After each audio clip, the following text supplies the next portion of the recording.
agenda item. Thank you, board members. And actually, Wade, we're going to report on the financial reports. So I'll start by covering the market update, and then I'll move to the financial status report. So, so as it relates to the market, recent economic data and recent market movements have kind of shown some signs of improvement. Recently, we've seen the equity markets have been strong, but we've also seen kind of this flight to quality. So we've seen treasury prices go down, and we've actually seen yields go up a little bit. It's specifically the 10-year treasury, which has hit its highest level in almost a year. Um, Although it hit that high level, we're still at low rates, but this is kind of almost an indication of where kind of the market direction can be headed. Um, but it seems to be driven by this decline in the virus cases and the rise in the vaccinations, as well as the government's plan to kind of distribute an additional 200 million vaccines. And then there's some sign that this proposed stimulus bill will get approved fairly soon. And so then there's the feds that had their meeting recently, and that was the January meeting. And a lot of the market has been embracing their recent policy statements.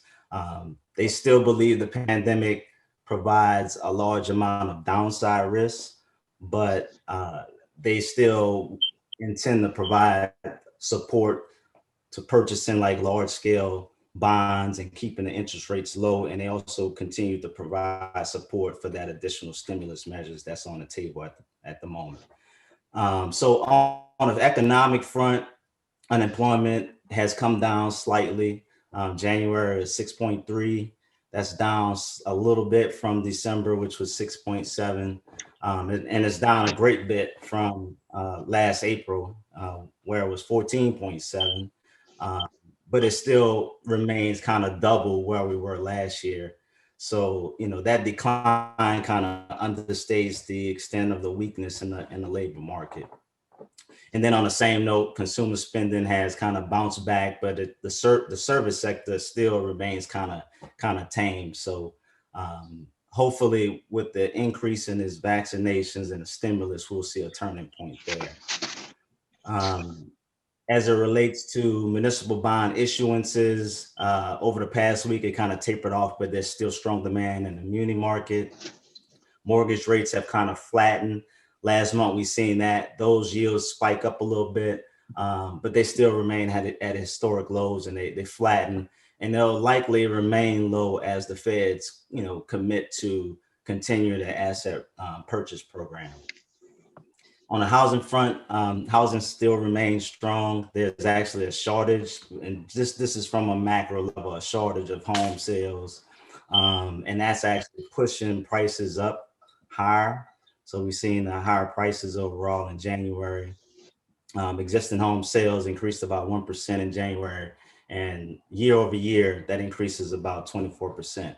So we're clearly not out the water yet, but it seems that we're slowly working our way out of, this environment of uncertainty that we've talked about like over the past year. So I think as long as we continue to see these virus cases decline and vaccines increase, and we get this stimulus passed and channeled to the struggling households and businesses, we may see a turnaround soon. Questions or comments on the market update? Do y'all have any idea? I mean, so those are national figures. As far as New Orleans, any of the rates. I mean, I may be catching you off guard, which is not my intent. No, that's fine. That's data that we have been actively trying to get a hold of, and I know board member Morris, she conducts weekly meetings to kind of get to that data. She has some of that data. We're actively engaging with her to get some of that information so we present some of those local numbers. Yeah. She always seems to have some good info. Yes.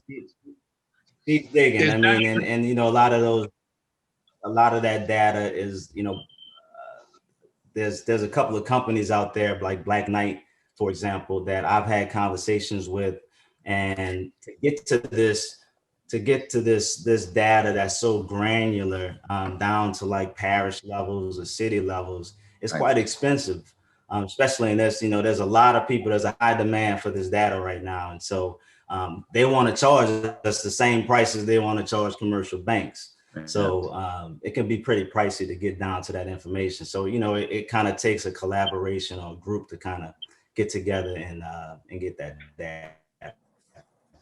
Is there any way? Byron, Oh, sorry. at the beginning of your report, you Yes, indicate, and where you're getting that data from, you indicate that the highest among New Orleans, that is, the homeowners are the highest among the United States as relative to foreclosures. Is that data coming from something that you've collected, or is that something that's available? I think it sort of tones in with what Wade's question was. It's in the first paragraph of your report. Yeah, so Mr. Brown, I think you're looking at the market update from the last meeting, and That's right. That's what I'm looking at. yeah, and so that data actually came. There was a report that came out on, I believe it might have been NOLA.com, but I see. that article actually, the data from that article came from Black Knight, this company that I was referring to. So that's the way to, you know, kind of, you know, perusing the headlines or the news headlines, you can get to some of the Black Knight data, but just to get some, you know, real time access, you have to pay for that. Okay. Okay.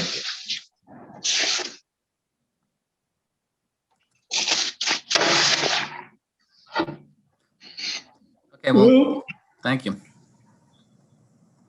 All right. Is that it? So next up, yeah, I'll move to the financial status report. Okay.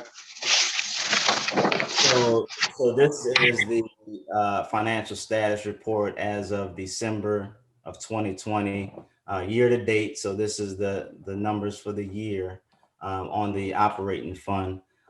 So this page shows kind of a comprehensive look. You'll see the actual year to date revenues came in at $232,000 to a budget of $209,000. So we exceeded budget by 11% or 23,000. And then on the expense side, our actual expense came in. I'm sorry. Just want to make sure, Wade, that I understand this, because I didn't attend the last meeting. And I did look at the information on our YouTube channel. Has the budget been approved? Because you had a comment, I think, about the formal approval. It was done not at the finance and committee, because we didn't have an actual approval. But as the executive director said, all members of the board were in attendance at the presentation of the budget. So I just wanted to make sure that that formality had been taken care of. Yes, yes. There was a quorum present of the board members, and a majority of the quorum present voted to approve the budget, which is required under state law. Yeah. So it's not necessary for the finance and investment committee to approve it. Jay? No. Yes, Okay. that's correct. They do not. You all don't approve anything at the committee level. You only make recommendations Right. to the board. So that's accurate, Mr. Brown. Right. Okay. Yeah, by and large, the committees don't, Jade's on point, which is by and large, committees review, will make recommendations to the board to act. It's the board that has to formally resolve to act. Before I forget, it looks like Mr. Thomas joined. Hunter, can you hear us? Yes, sir, I did. How are you doing? I'm doing well. I apologize for my tardiness. Ah, it's all good. We're about halfway through the agenda. Cool. All right. Welcome, Mr. Hunter. So going back to page, or the first page here. So the overall expenses year to date for December 2020 is 1.5 on an actual to a budget of 1.9. So there's, favorability of $382,000 for the year on the expense side. If we advance to page 2,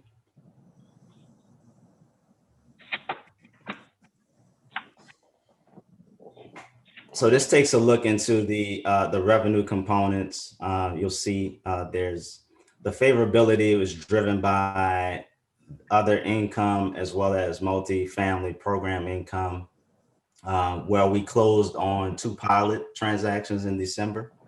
I know most of the year we didn't have anything going through, but we, as we got the pilot program launched and we started working the pipeline, we were able to close on 2 pilot transactions to drive that revenue there. And actually, I'm happy to report that we are actually closing on a pilot transaction today, the Chef Mentor project. So we'll see revenue generated from that transaction for February, excuse me. Congratulations, guys. Yeah, excellent. About how much did that generate? Thank you. So that transaction will generate, we'll get an immediate probably $28,000 today. And then on an ongoing annual basis, that pilot amount is about $5,000 and it escalates 2%. Great. Okay.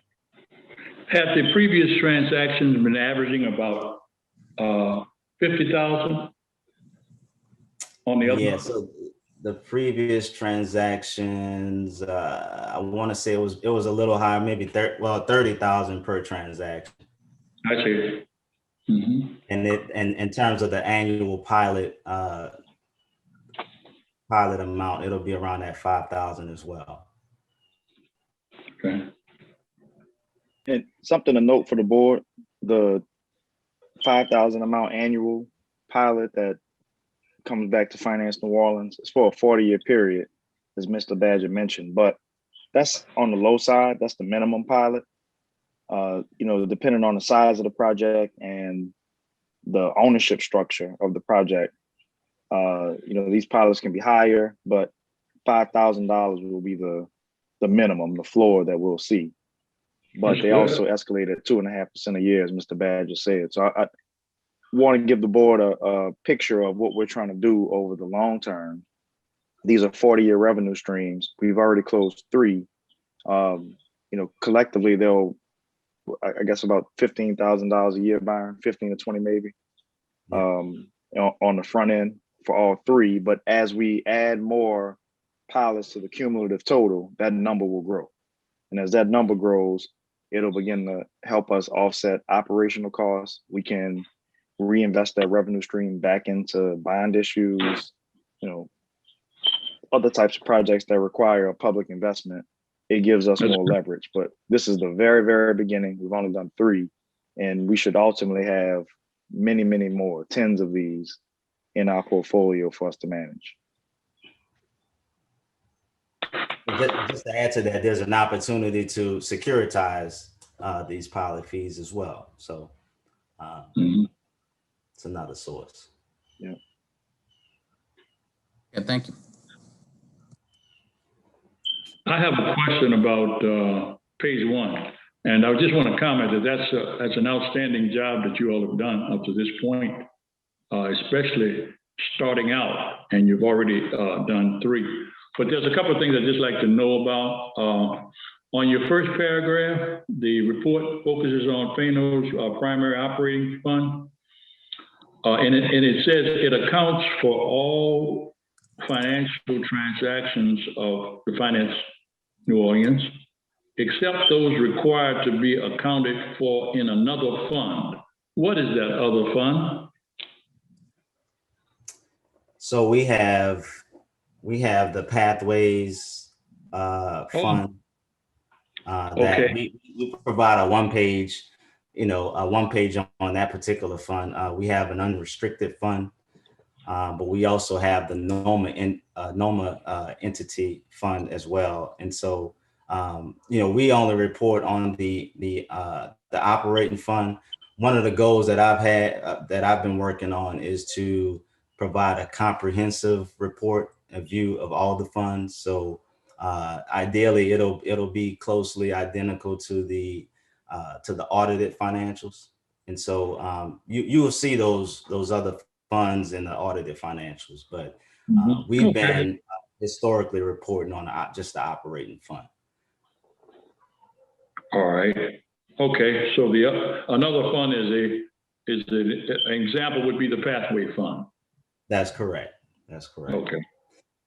And so one of the things that, I know you've been asking about the community support fund, and as I build these new reports and these new views, the decision will be made to carve out these particular funds like the community support fund, or rebucket these funds as in single family fund, multifamily fund, building fund. So it'll be a much more transparent as we generate or create these new reporting processes. Yeah, I looked at another fund is sort of nebulous, but very good.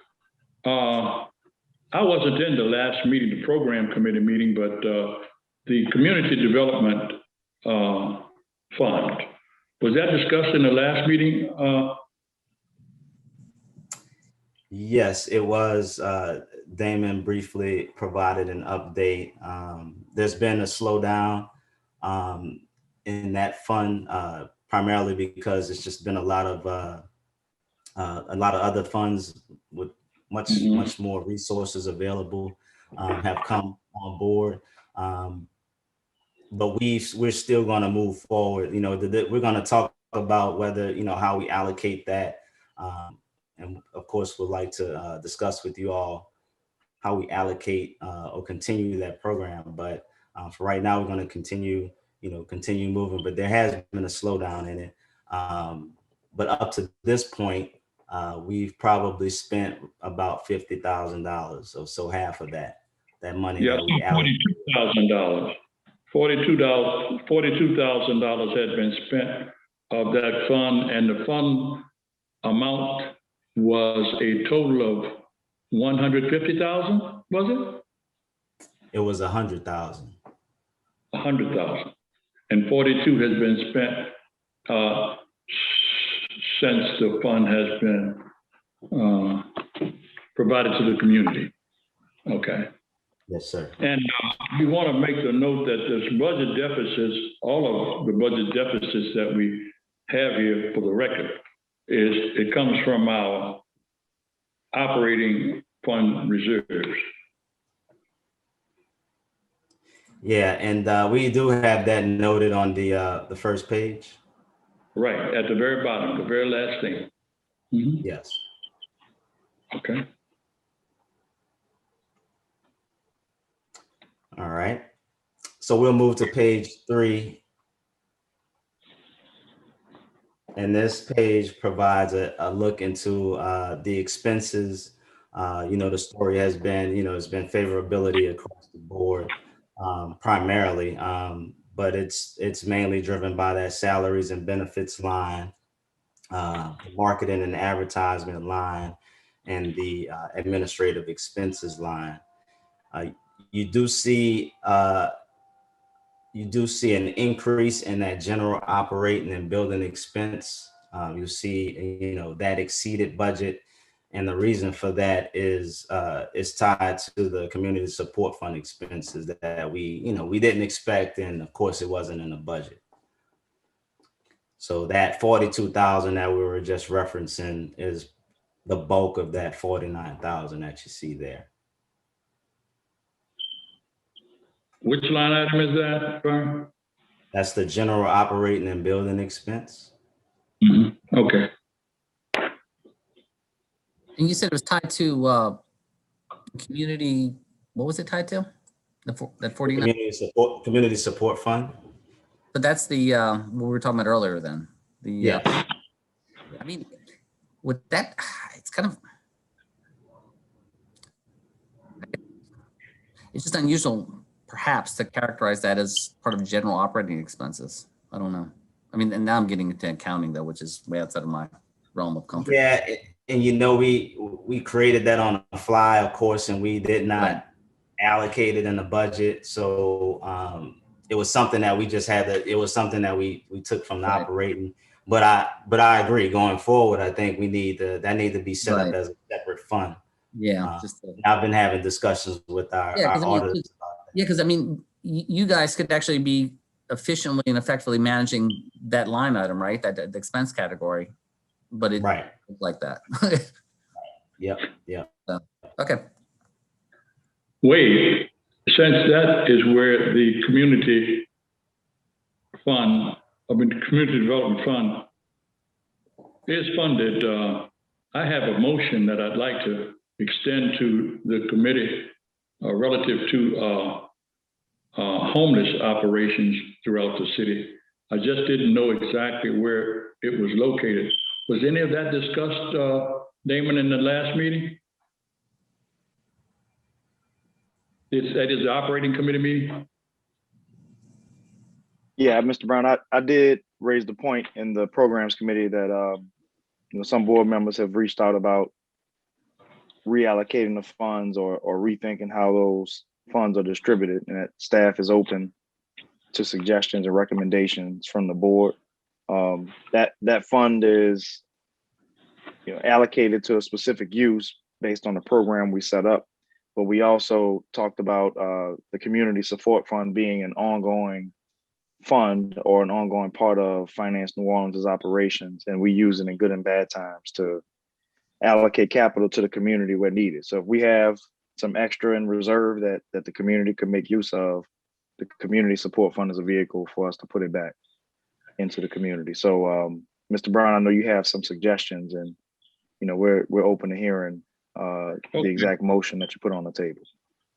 I'll be more than happy to do that. And since the program has slowed down with only 42,000 being used up to this point of 100,000, and we're in about 8 months since the pandemic happened in our community, we could get those resources out in the community. And I do have a suggestion. I want to point out to you also that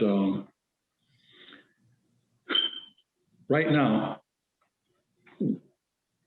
we have, and that's because we have a board member and her program is very, very good.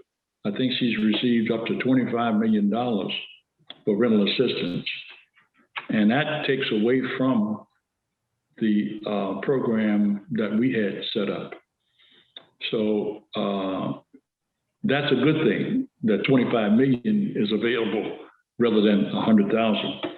So I don't know at what point, Mr. Chairman, that I would submit that motion, the recommendations to you, sir. Let me just interject. Damon, I'm not even sure if, does that have to go before like the programs committee? I don't know if this committee is appropriate. Yeah. I'm not trying to shuffle it, but I just don't know if it belongs in our lap. Yeah, I think for process, Mr. Brown, it does need to go through the formal motion, may need to go through the programs committee. But perhaps she can be, introduced at the board level. And I think Mr. Brown, would be good is if we as a staff could have a chance to sit down with the individuals from the organizations that you mentioned. We didn't have a chance to do it because COVID happened. So that disrupted our plans back then. But now that things have settled a little bit, we can get back to that conversation. And perhaps instead of, the board doing a final or some sort of official motion today, we can, have a conversation with those organizations offline and then come back with a solution for, how we move forward, or officially, if there's even board approval that's needed. Council can step in and tell us whether or not we actually need approval to reroute the use of community support funds. But if that is required, then I think if you give us 30 days to talk to the staff, Okay. formulate a recommendation, and then we can come back to the board with an approval if necessary. Sure. Hey, Mr. Brown, Yeah. this is Jade. I don't disagree with Damon.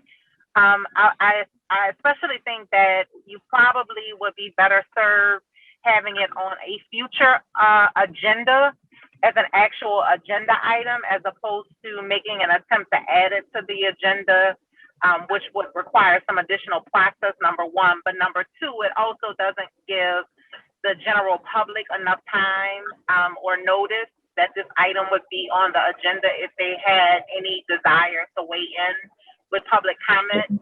So I would just recommend that you actually make a request. You know, if you are going to make a request, make it where it's added to a future agenda. That's later than today. Okay. Then just for the record, since we are discussing it, and it is one of the categories that we fund under general operating and building expense, those type programs, let me mention this just for the record, relative to the homeless children proposal that I'll be coming forward with. And we will add it, as you suggested, Council, to an agenda in the future. And as the executive director said, allowing 30 days for the staff to research it. But let me mention, there are but 6 homeless shelters in the city. Number 1 is the Salvation Army. Number 2 is the New Orleans Women and Children Shelter. Each of these I'm mentioning is in a councilmatic district throughout the city. The third is Bethel Colony House Shelter. That's the third. The fourth is the Hager's House. The fifth is, and that would sort of address the greater metropolitan area, Metro Center. And the last, of course, is the Baptist Center on Elysian Fields. Each of those centers represent a councilmatic district of homeless children. And they have submitted a wish list that I'm aware of, but I'd like to have the opportunity to present that to the staff, and maybe that can be a part of that discussion as they move forward with this proposed project, if it is considered by the board. Yeah, so it sounds like, again, this has not been added as an agenda item. No. It's just under general operating, and the general operating is where the community development pathway fund comes from. That's where the $42,000 is. Jade, the only point of note, I guess, Jade and Damon, is just making sure that if this needs, it just needs to be consistent with our mission, within our scope of authority. I haven't looked at it in a while. So.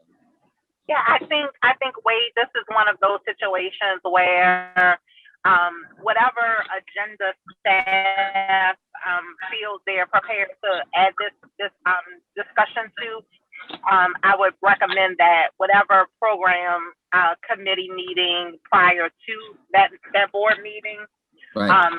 We add it to that agenda as well. It's more, I think it's more appropriate for it to be on the programs committee agenda, while some of the issues come back to this committee, due to the nature just of the financing of the program itself. So, you may see some overlap at some point, but I think the starting point is the programs committee, and then subsequently the board. It may come back to the finance committee as well. Yeah, fair enough. Okay, so Damon, let me see, hold on, going back to the agenda. Oh, we're still on the Byron's report. Yeah, so we're on we're on page 4. So this provides kind of a look, kind of trending month to month look at the revenues and expenses. Everything there's no major volatility or outliers. You'll see on the revenue side where we got that jump in December from the pilot transaction. On the expense side, there's a slight increase in November and December, and that's just timing related to end of year invoices and satisfying contracts. Next page is the Pathways portfolio, Pathways fund. Revenues here, 164,000. Expenses, 50,000 for the year. So net revenues of 50,000 on the Pathways fund. Next page is the balance sheet composition. Nothing really sticks out here. The balance sheet remains fairly stable year over year, given the minimal activity. And then finally, the last page is our summary of cash and cash equivalents, which at December 31, we're at 10.8, which is slightly lower than the previous month where we were at 10.9, just as a result of net expenses month over month. And that concludes the financial status report. Any questions, comments? Not for me, thank you. Chuck? None, except as I said, the community support fund, that's the only comment that I had, and we'll wait until that's a part of program, and also the funding part of it, under item B, homeless children's shelter community support fund is what I'm proposing, and we'll do that at a later time. Everything looks to be in order as far as I'm concerned, Wade. Hunter, any comments, questions?